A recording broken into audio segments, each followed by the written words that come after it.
You're watching the show that puts Mid-Michigan news in focus. This is Focal Point. I'm Daniel Hamburg here at the Capitol, where a new bill just passed the Senate Judiciary Committee and could mean more protection for high school and college journalists. Up next on Focal Point, we'll show you where students can come to make their ideas reality. Also, this MSU student is promoting sustainability by building a 200 square foot home. Focal Point starts now. A local prosecutor has been charged with several crimes this week for actions he's carried out for years. Good evening, I'm Kit Cooney. And I'm Daniel Hamburg. Welcome to Focal Point. Ingham County Prosecutor Stuart Dunnings III was charged last week with pandering, engaging the services of prostitution, and willful neglect of duty.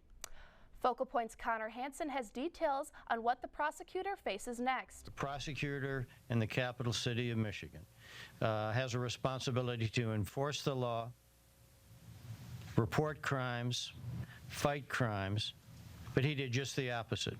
Stuart Dunnings was the Ingham County prosecutor for nearly 2 decades and has allegedly been meeting prostitutes since the spring of 2010. The charges against Dunnings stem from a federal investigation of a Michigan-based human trafficking ring last year. Andrea Bitely is a spokesperson for the Attorney General's office. And it's so hard to think that this person who has been elected to office for so long may have been engaging in a sex crime when he is out there prosecuting folks who have been found guilty and are in prison at this point of those same crimes. Dunnings is believed to have met with prostitutes several times a week while in office, finding them on websites like Backpages and Escort Vault, and allegedly convinced one woman to begin accepting money for sexual acts after she came to him for help as a victim of domestic violence. Allegedly went to Prosecutor Dunnings for help, and rather than help her, he abused her.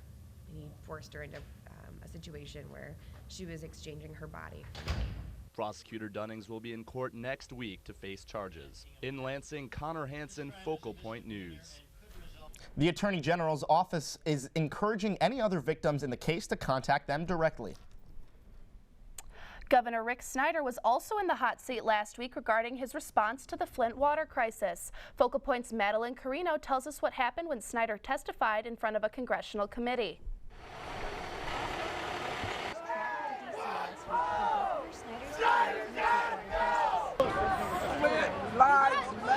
Members of Congress grilled the governor, questioning his ethics and decisions. The buck stops at your office, Governor. More plausible deniability only works when it's plausible. Governor Snyder's administration caused this horrific disaster. In April 2014, Flint began using local river water to save money. The water was not properly treated, causing lead to be stripped from pipes and eventually poisoning residents. I kick myself every day wishing I would have demanded more answers and asked more questions. While Snyder did take some responsibility, he blames federal oversight. Unaccountable bureaucrats at the EPA allowed this disaster to continue unnecessarily. Gina McCarthy, who was head of the Environmental Protection Agency, also got some heat. Both Snyder and McCarthy said they were misinformed about the water's quality. The state provided our regional office with confusing, incomplete, and absolutely incorrect information. But those are just excuses to Republican Chairman Jason Chaffetz. You need to take some responsibility because you screwed up and you messed up 100,000 people's lives. By the end of the hearing, the committee sent a clear message to the governor. You cannot be trusted, and I got to tell you, you need to resign. And McCarthy. You did not act when you had the chance, and if you're going to do the courageous thing, you too should step down. Despite the call for the governor to step down, Snyder says he has no intentions of resigning. He is now working on a plan for Flint's recovery and addressing water infrastructure across the state. President Barack Obama has officially announced his nomination to replace Supreme Court Justice Antonin Scalia. He's chosen Merrick Garland, the current chief judge on the D.C. Circuit Court of Appeals. Garland has been seen as a politically moderate, a move the president was hoping stimulate the Senate to hold the nomination hearing, but Senate Majority Leader Mitch McConnell has openly refused to hold nomination hearings, claiming the next president should be the one to nominate the justice. The misdemeanor charge for a minor in possession may soon just become a civil fine. This month, the Michigan Senate approved Senator Rick Jones's legislation to make the charge a civil fine on the first offense. The bill is currently in the House committee awaiting a hearing. Senator Jones says he created the bill to give minors a second chance to do the right thing. Could be somebody with just one beer. That misdemeanor could keep them from getting college scholarships and keep them from getting jobs later in life. The First Amendment provides freedom of speech and freedom of the press for all citizens, but this month a new bill was introduced to the state Senate to ensure those rights are upheld, even for students. As some students walk and talk through Grand Ledge High School, others are creating the conversation. I think that we have someone covering it if you don't want to go. Jackson Vandelon is one of the editors for the school newspaper Comet's Tale.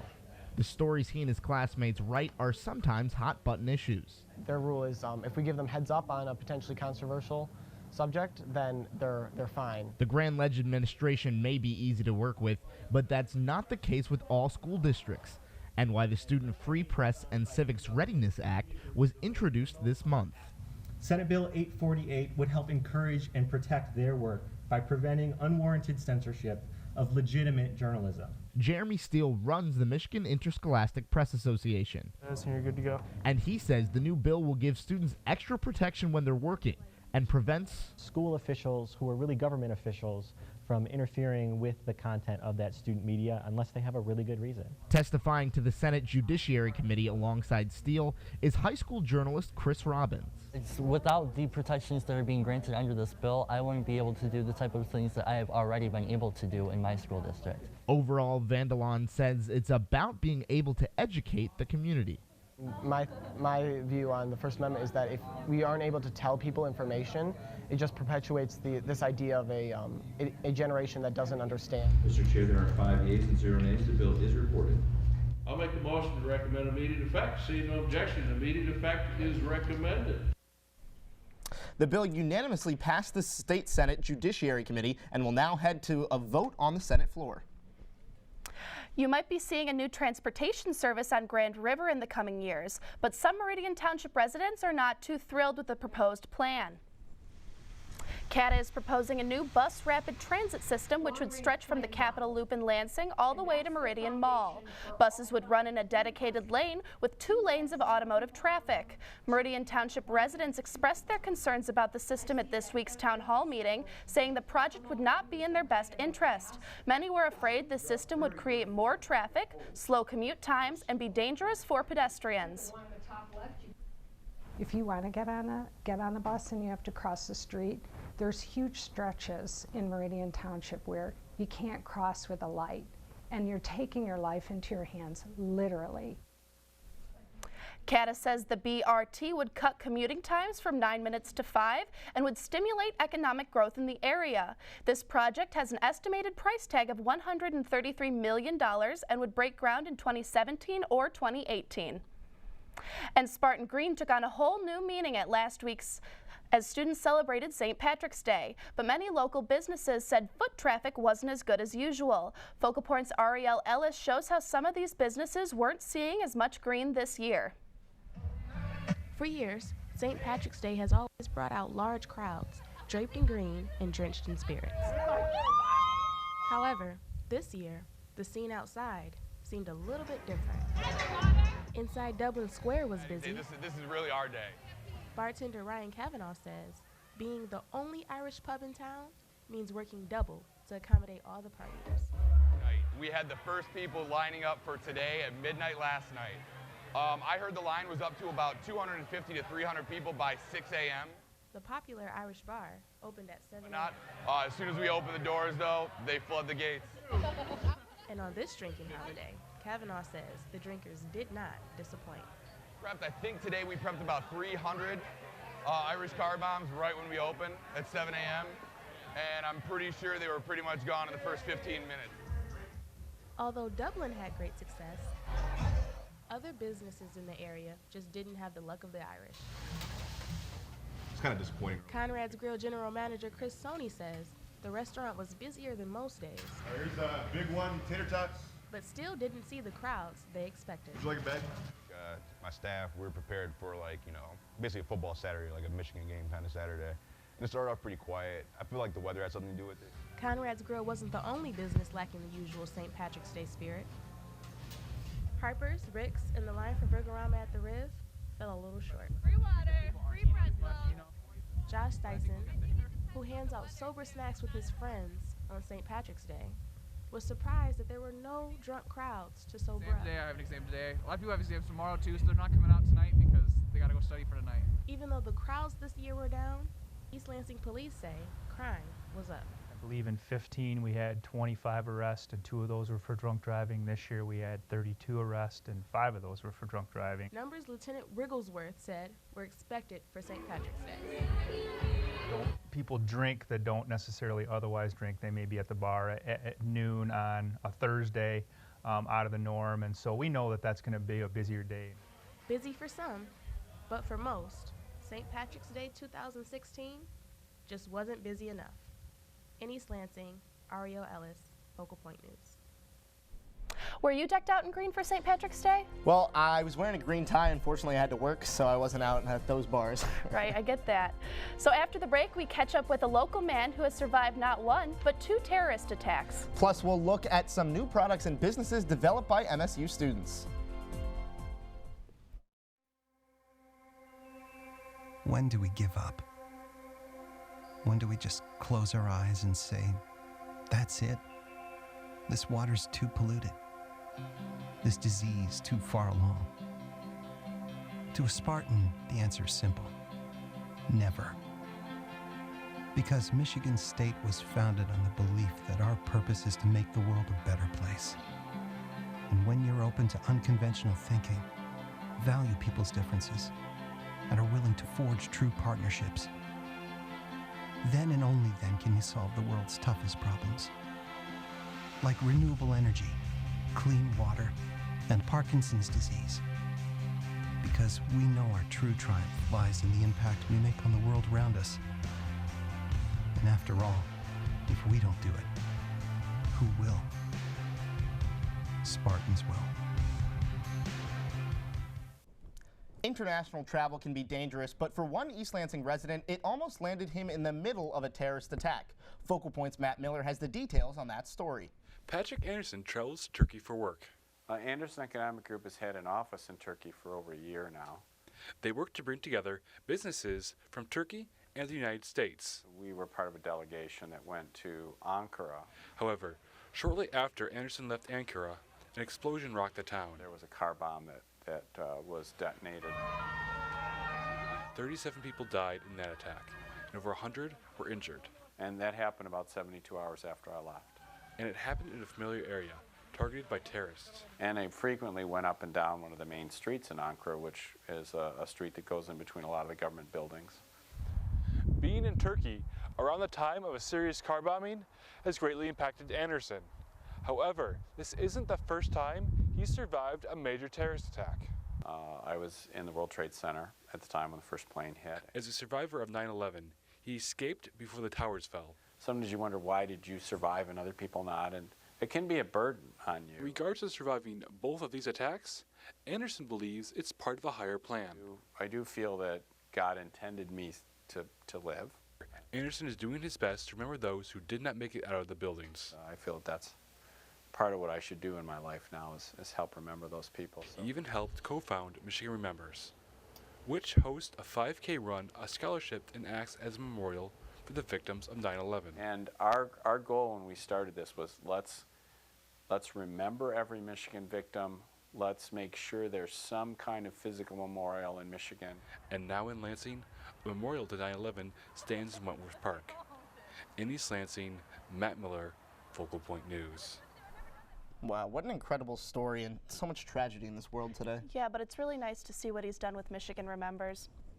And next, developing apps, fashion lines, and even building houses. MSU students are working on several new and exciting projects. But those projects are only possible if a student is mentally healthy. Denise McMiller joins us now to tell us more about mental health weakness and other stories in the on-campus report. Denise. Thanks, Daniel. But first, the latest trend on campus, student startups. Hundreds of students have ideas they believe will become the next big thing, but few know where to go next. But now there's a place on campus to turn their ideas into reality. Focal Point's Brett Cast introduces us to some of those young entrepreneurs. So today's been excellent. We didn't expect to have this great of a turnout. Zoe Zapatel and Brittany Urich met on a study abroad trip 2 years ago and have been friends ever since. We worked really well together, better than any partnership that I've ever had. And now they're celebrating the launch of a new app they designed together. So it's a dynamic platform where you can find study buddies, you can find someone to take a run with. The app, called Connector, is a way to help students connect with other students who have similar interests. We decided an app would be a really good way to do that, and then we narrowed in on the problem a little bit more, and Connector's the solution. So this person forgot their jeans and their iClicker back home. Urich and Zapatel aren't the only ones bringing their ideas to life. So if I click on it, Junior Jarrett Lazar was just a freshman when he and his roommate Danny Meltzer first noticed a problem. And then we started realizing how many other times people needed things from home. They wanted for Facebook, they'd post, hey, anyone still in the West Bloomfield, Northville area? I forgot this at home. If someone could bring it back, it'd be great. So Lazar and Meltzer came up with the idea of Bring It, an app that helps students retrieve items from home by other student drivers. And their app already has 40 drivers and 500 downloads. We just had our first few runs, is what we call our deliveries, completed. We had a driver make $40 just last week on her way back to campus. So where did these young entrepreneurs get their support? There's the tables. We have some extra video screens for them to use if they want a dual screen. Paul Jakes runs The Hatch, which is a space for MSU students to come and grow their entrepreneurial ideas. We're actually open to anything. We've seen apps, websites, food ideas, you name it. The Hatch is a part of Spartan Innovations, which gives students access to more than just a workspace. Also, you get access to 13 to 15 interns, and then you also get access to free money. Bring It and Connector are just two of the many student companies that have been launched in the Hatch's 3-year existence. And their founders have a simple message. If you have enough passion to get up every morning, work on it for as many hours in the day as it takes, there's nothing holding you back, really. I want to do some major things in my lifetime, and I know I need to start now if I want to achieve those things. And with places like The Hatch, now is better than ever. In East Lansing, Brett Cast, Focal Point News. Starting a small business is a growing trend among college students. With resources such as The Hatch, the university will launch a new minor in entrepreneurship. Twin sisters Abigail and Gabrielle Burberry might be interested in that. The duo started their own fashion line, but the brand is more than just clothes. Focal Point's Kelsey Bayness takes a look at how these two fashionistas are also helping young families.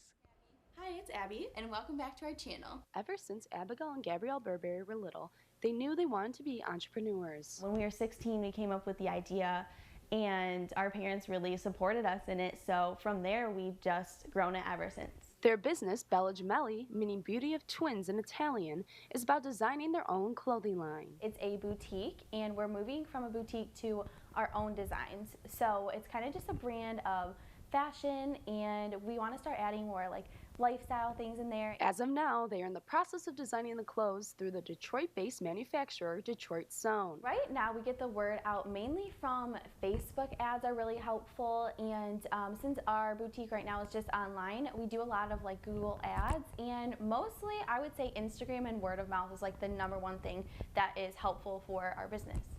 How's my blending? Not only business owners, but the twins have gained a media following on YouTube with 1,247 followers and Instagram with 3,257 followers. We wanted people to know the people behind Bella Gemelli, our company as well. So we kind of wanted to be like make our own personal brand while growing another brand. So that's why we started YouTube. But Bella Gemelli isn't just about growing their brand. They want to help others too. Every year what we do, we just started doing this, is give a percentage of our proceeds to the Grams Foundation, which supports families of multiples and families of premature babies.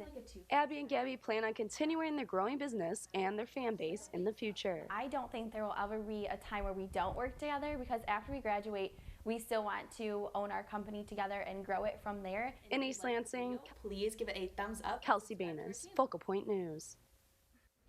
Abby and Gabby are starting to design their own clothes and will relaunch a new website this summer. But new businesses will only come with healthy minds. This week was Mental Health Awareness Week, where students learned about maintaining mental strength and what resources are available on campus for those having issues. Students had the option to participate in many events, in addition to spreading awareness online with the hashtag #BreakTheStigma. At the Embrace the Rain event, speakers shared their own struggles with mental health through speeches, poems, and dances. I think that's really important that we all share our experiences. If we are comfortable with doing that, because then we can help each other and ourselves.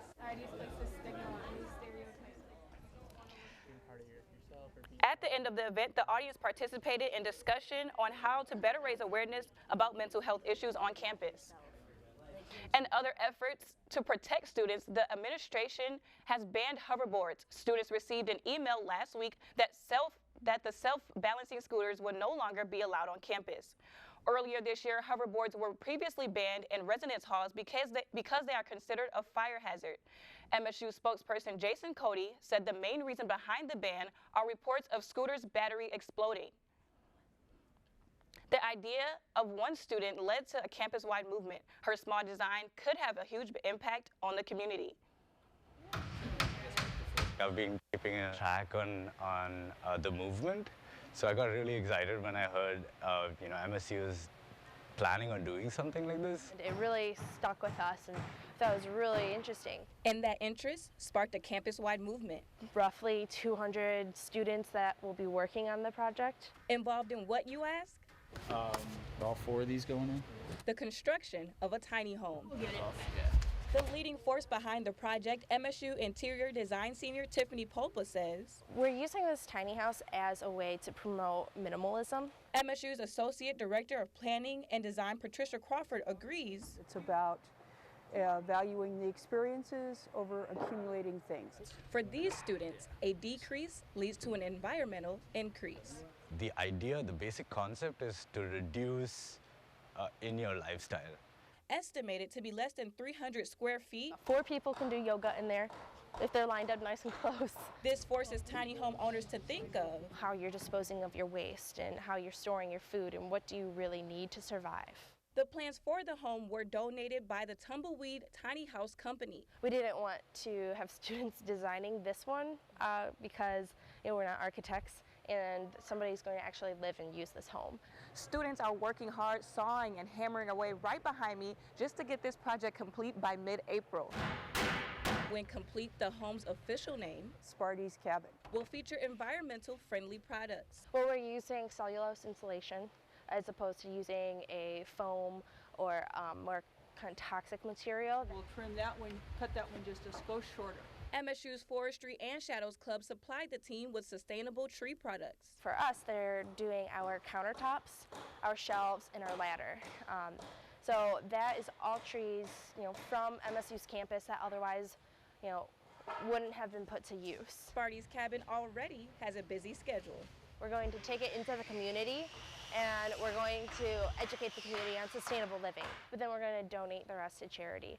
The team will be looking for charities that are related to sustainability and reducing homelessness.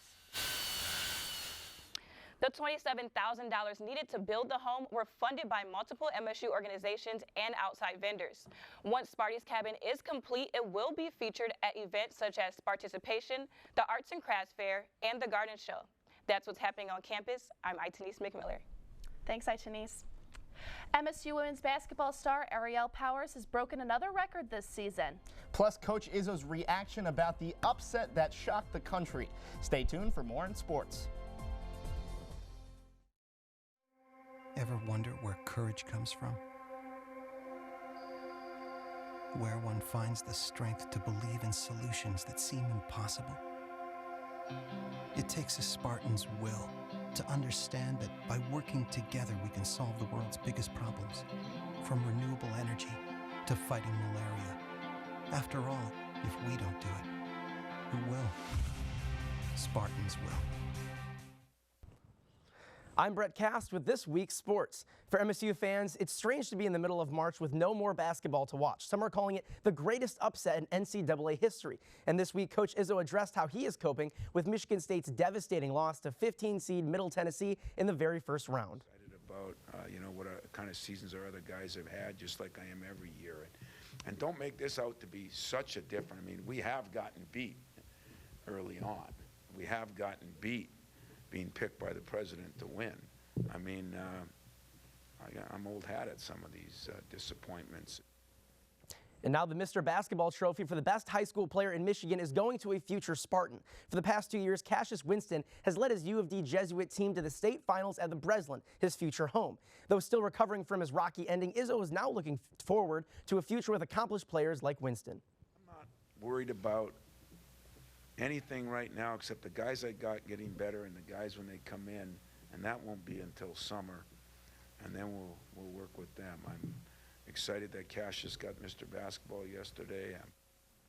Michigan State women's basketball also faced an unfortunate end to the season with a loss to Mississippi State in Starkville, Mississippi, when they should have been playing at home. Thanks to a scheduling conflict with high school basketball at the Breslin, the Spartans were the only 4th seed team playing away from their home court, and they paid the price in the second round of the tournament, losing a close game to 5th seed Mississippi State 74-72. But good news, junior guard Ariel Powers had another record-breaking season. She now has more points in her career than any other MSU female basketball player. Powers also passed her single-season scoring record and is 4th for career rebounds. She still has another season, so looking forward to seeing if she can earn more records and extend her current records. And Big Ten hockey is welcoming the Fighting Irish as its 7th team in the conference. Notre Dame used to play against several teams in the Central Collegiate Hockey Association, but when that dissolved, the Irish joined the Hockey East Conference. Now this change will take effect at the start of the 2017 season.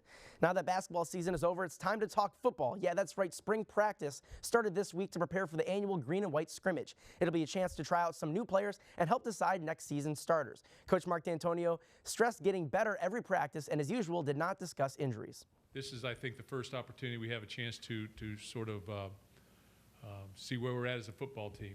Watch our players, especially watch our young players as they've had an extra year to, our freshmen, and they had an extra year to redshirt and see how they come out of situations. So while the current incoming players are busy getting ready for the spring game, the departing players are getting ready for the NFL draft.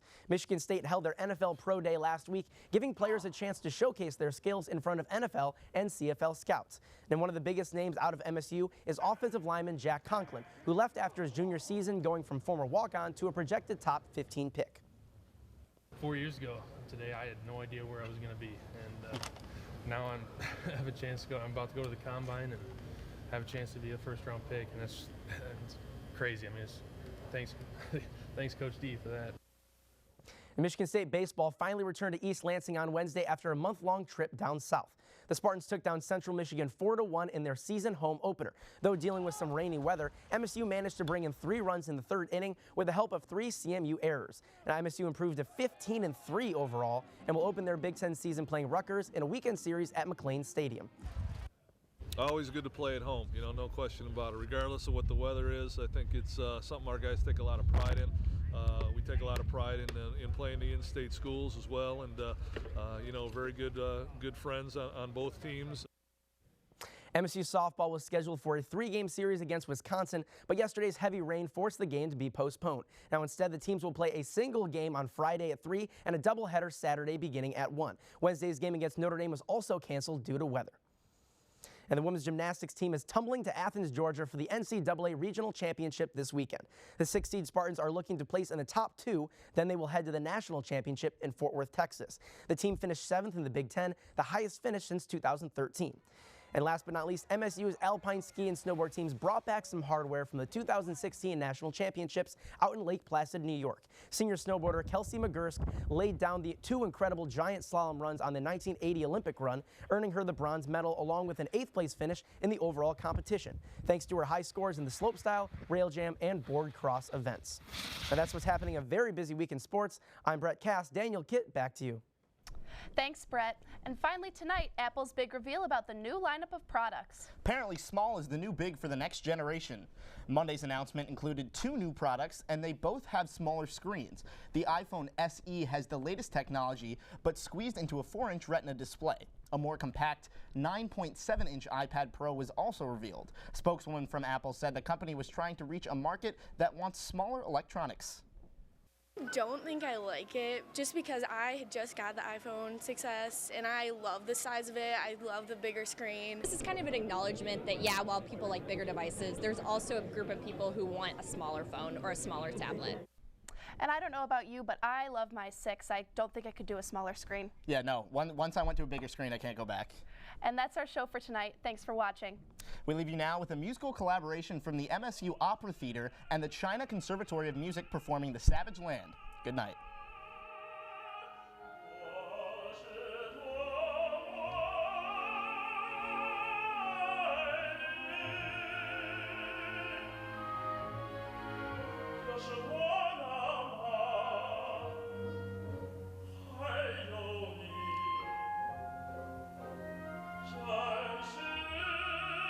Just